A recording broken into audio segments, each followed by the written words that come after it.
Mayor Karachi का कुरा bill आखिर पीपल्स पार्टी के नाम निकल आया और यूं मुर्तजा वहाब 173 वोट लेकर कराची के मेयर मुंतखब हो गए। उनके मद्दे मुकाबिल जमात इस्लामी के हाफिज नईमुर रहमान 160 वोट ही हासिल कर पाए हैं। मेयर के इंतखाब के बाद आर्ट्स काउंसिल के बाहर जमात इस्लामी और पीपल्स पार्टी के कारकुनों के दरमियान तसादुम हुआ और इसी तसादुम के दौरान ही डिप्टी मेयर का इंतखाब भी हुआ और डिप्टी मेयर का ये इंतखाब भी पीपल्स पार्टी के हक में गया और पीपल्स पार्टी जीत गई। लेकिन जमात इस्लामी के अमीर सिराजुल हक ने इंतखाबात पर मजम्मत करते हुए कहा है कि मुंतखब नुमाइंदों के अगवा, वोटों की खरीदारी, धोस धांधली से मेयर कराची का इलेक्शन आईन और जमहूरियत पर सवालिया निशान है। जमात इस्लामी की जानिब से इलेक्शन कमीशन को शफाफ इंतखाबात करवाने में नाकाम करार देते हुए खत लिख कर दोबारा इंतखाबात करवाने का मुतालबा किया है। खत में यह भी कहा गया है कि मैंडेट पर कब्जे के नताइज शहर और मुल्क के हक में बेहतर नहीं होंगे। मुर्तजा वहाब ने जीत के बाद हाफिज नईमुर रहमान को गुस्सा छोड़कर चार्टर ऑफ कराची में मिलकर काम करने की दावत दी है, मगर जमात इस्लामी ने आज के इंतखाब पर कल यौम स्याह मनाने का ऐलान किया है। माजी में जमात के 3 बार मेयर मुंतखब हुए, 2 बार अब्दुल सत्तार अफगानी 1979 से और फिर 1983 में और इसके बाद एक बार नेमतुल्लाह एडवोकेट 2001 में। MQM के साथ 22 अगस्त 2016 के बाद जो कुछ हुआ उससे शहरी सिंध का सियासी तवाजुन पीपल्स पार्टी के हक में चला गया और पहली बार देही और शहरी सिंध की बल्दियाती क़यादत पाकिस्तान पीपल्स पार्टी के हाथ में आई है। ताहम ये सवाल अपनी जगह अहम है कि अगर पीपल्स पार्टी बल्दियाती इलेक्शन में कराची की सबसे बड़ी जमात बनकर उभरी है तो क्या कोई भी मुंतखब नुमाइंदा इस काबिल नहीं था जिसे मेयर के लिए नामजद किया जाता? एक गैर मुंतखब नुमाइंदे को मेयर बनाने के लिए कानून में तरमीम की गई। क्या ये रवैया जमहूरी है? क्या कराची में जमहूरियत की फतह हुई है? इसी पर गुफ्तगू रहेगी। प्रोग्राम के पहले हिस्से में हमारे साथ पैनल में मौजूद हैं ज़ैगम खान, अबसार आलम, शहजाद चौधरी और ईसा राना। चारों मेहमानों का बहुत शुक्रिया। सवाल आप सबके लिए, कराची में मेयर पीपल्स पार्टी का मेयर का मुतनाज़िया इंतखाब क्या आम इंतखाबात का ट्रेलर साबित होगा? कुछ कराची में हुआ मामलात जिस सूरत आज मेयर के इंतखाब तक पहुंचे हैं। शहजाद साहब, क्या आने वाले आम इंतखाब का ट्रेलर टीजर इसे कहा जा सकता है? ट्रेलर टीजर की बात नहीं, यही मेन फिल्म है।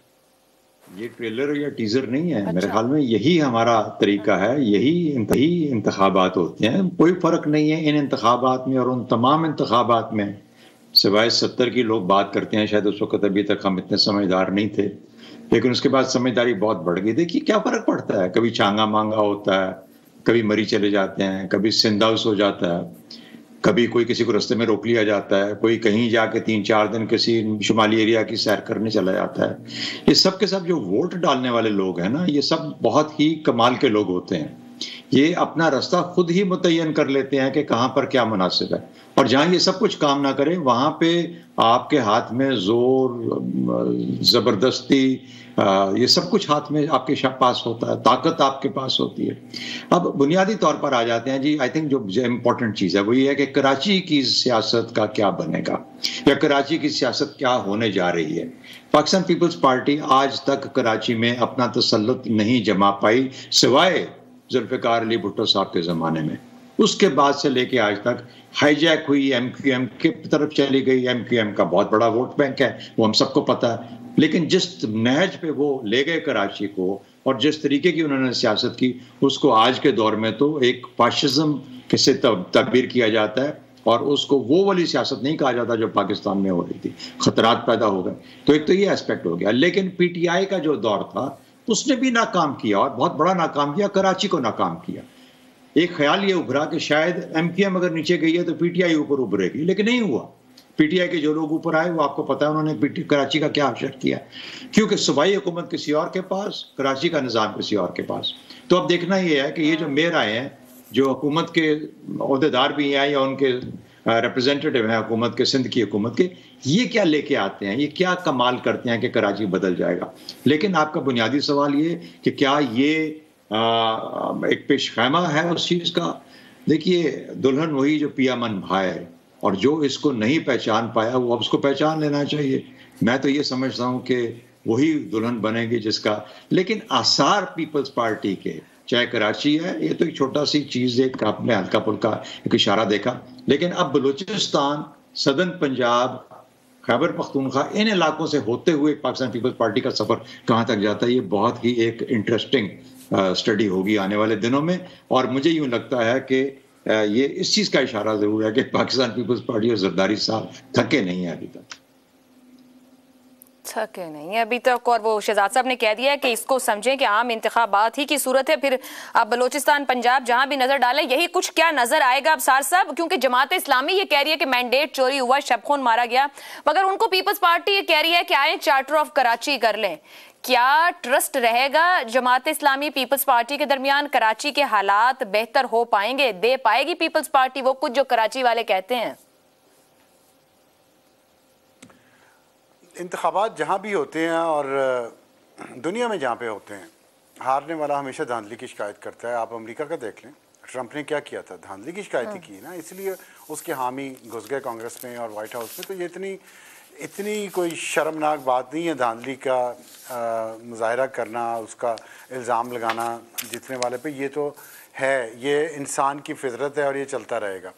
और 70 के इलेक्शन में भी जो कहते हैं कि बहुत मुनसिफाना हुए थे, उसमें भी अगर आपको मैं मज़े की बात बताऊं तो जमात इस्लामी ही थी जिसने शिकवा किया था कि इंतखाबात मुनसिफाना नहीं है उस वक्त भी। खैर ये नहीं तो आप ये कह रहे हैं कि धांधली शर्मनाक बात नहीं है, इट्स नॉर्मल, खास तौर पे उन जमातों के लिए भी जो अपने आप को बहुत डेमोक्रेटिक कहती हो नहीं और जमहूरियत बेहतरीन इंतकाम कहती हो। नो, ये तो आप ट्विस्ट दे रही है मेरी बात को, बहुत अच्छी तरह से ट्विस्ट दिया आपने, मैं इसका आपकी तारीफ करता हूं। मैंने कहा है कि सर आपने कहा कि धांधली शर्मनाक नहीं है, दिस इज नॉर्मल। मैंने कहा धांधली पर शोर मचाना नॉर्मल है। हारने वाला जीतने वाले पे इल्ज़ाम लगाएगा कि धांधली हुई है, हमेशा होता है, पूरी दुनिया में होता है, पाकिस्तान में हर इलेक्शन में हुआ है। मैं ये बात कर रहा हूँ कि धांधली पर शोर मचाना नॉर्मल है। जो भी हारेगा वो धांधली का शोर मचाएगा। किसी सियासी जमात को उठा के देख लें, तारीख में, पाकिस्तान में देख लें, बाहर देख लें, और इवन जर्मनी में, आप बरतानिया में देख लें, ये बड़े अच्छे ममालिक हैं, वहाँ भी शिकायत होती है कि जी फ़लाँ जगह पे, तो वहाँ लेवल कम होता होगा, यहाँ पे हमारे यहाँ ज़्यादा होता है। लेकिन मुझे अफसोस होता है ये टीवी चैनल्स पे जो एक दूसरे पर पथराव कर रहे हैं, झगड़ा कर रहे हैं। लेकिन अब जाहिर है अमेरिका में ऐसा हो चुका है, तो इसलिए लगता है कि यहाँ भी वो एक नॉर्मल चीज़ है, हंगामे नहीं होने चाहिए, वायलेंस नहीं होना चाहिए। दूसरी बात जो है ना, पीपल्स पार्टी का आना, मेरे ख्याल में ये पहली दफ़ा है, मुझे नहीं याद पड़ता पाकिस्तान पीपल्स पार्टी ने कभी कराची पे मेयरशिप, हो सकता है कि 40s में 50s में या उससे पहले की हो। सर पहली बार ही एडमिनिस्ट्रेटर जरूर रहे मगर मेयरशिप फर्स्ट टाइम है जी। तो पीपल्स पार्टी, ये एक नई चीज़ आई है कि एक उर्दू स्पीकिंग उनका मेयर का जो नुमाइंदा है वो पीपल्स पार्टी से उसका ताल्लुक है। तो कराची के लिए बहुत अच्छा कॉम्बिनेशन बज़ाहिर तो है, लेकिन क्या ये डिलीवर भी कर पाते हैं कि नहीं कर पाते। और कराची की तमाम आबादी जो है, जिसमें ज़ाहिर है मुहाजिरों की तादाद ज़्यादा है, वो इससे मुतमईन महसूस करते हैं कि ये नहीं करते। दूसरी बात ये कि जो आपने बताया ना कि वो मुंतखब नहीं है और उनमें से मुंतखब अफराद में से नहीं मिला। अगेन देखिए, यहाँ पे शौकत अजीज़ थे, पाकिस्तान के वज़ीर आज़म, मुंतखब हो गए, उसके बाद उन्होंने इलेक्शन लड़ा, अगर आपको याद हो तो ये तारीख हमारी ऐसी है। इसलिए ये चीज़ें मगर सर जो तारीख में एप्रिशिएट करने वाली बात ना हो वो दोबारा रिपीट तो नहीं होनी चाहिए ना। सीखने को फिर क्या है? फिर वही बात कि अगर इतने सारे लोग आपके इलेक्ट होकर आ रहे हैं तो एक भी बंदा उनमें ऐसा नहीं था जो मेयर बन पाता। सीखने की बात यह है कि डिलीवरी क्या है, कौन डिलीवर कर रहा है। पहले तो हमें डिलीवरी करवानी है। असल प्रॉब्लम हमारा ये है कि डिलीवर कोई नहीं कर पा रहा। उसके बाद फिनिश जो है ना किसी भी प्रोडक्ट की, हम इस चीज़ में पड़ जाते हैं कि नई गाड़ी लेनी है, भाई पैसे हमारे पास पुरानी गाड़ी के भी नहीं है, और हम देखते हैं हम की यूरोप की चमचमाती नई गाड़ियाँ कि ऐसी गाड़ी हमारे पास क्यों नहीं। और भाई पहले हम साइकिल ले लें, फिर मोटरसाइकिल ले लेंगे, फिर एक पुरानी FX लेंगे, फिर मेहरान लेंगे, फिर शायद हम जाके टोयोटा करोला पे पहुँच जाए। तो एक ग्रेजुअल एवोल्यूशन का प्रोसेस है, हम उसमें से गुजरेंगे। तो बड़े जो ऑब्जेक्टिव है ना, पहले ये इंतखाबात के जरिए क्या हम बड़े ऑब्जेक्टिव अचीव कर पा रहे हैं कि नहीं कर पा रहे, फिर हमें छोटों पे बहस करनी चाहिए। मेरा ये अपना पॉइंट ऑफ व्यू है, जाहिर है मैं इसको इम्पोज नहीं कर रहा। Valid point. ठीक है ज़ैगम साहब, 31 पीटीआई के ऐसे इलेक्टेड मेंबर्स थे जो आज वहां पर नहीं थे। जमात इस्लामी इसको लेकर अपना मौक़िफ़ रखती है, खुद पीटीआई के लोग भी मौक़िफ़ रखते हैं। ये पिछले कुछ चल रही थी हफ्तों से मामला कि लोग गायब हो जाते हैं, कभी खबर आती है कि वहां रखे गए हैं, यहाँ रखे गए हैं। कौन थे ये 31 लोग? मगर ये कॉम्प्रोमाइज्ड लोग थे 31 जो भी थे, जो कि पीटीआई के टिकट पर जीत के आए। क्या वाकई कराची की सियासत, कराची का माहौल ग्रेजुअली एवेल्यूएट हो रहा है, आगे बढ़ रहा है और बेहतरी की तरफ है?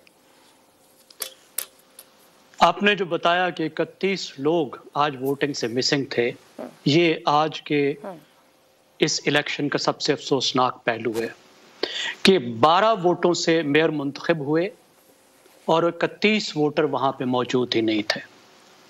अगर वो वोट नहीं देना चाहते थे तो उन्हें सामने आना चाहिए था, ऐलान करना चाहिए था, एब्सटेन करने का ऐलान करना चाहिए था। पीपल्स पार्टी के हक में वोट देना चाहते थे तो वोट देना चाहिए था, उन्हें मिसिंग नहीं होना चाहिए था। ये एक अफसोसनाक बात है जिसकी वजह से इलेक्शन मुतनाज़ा है और मुतनाज़ा रहेगा।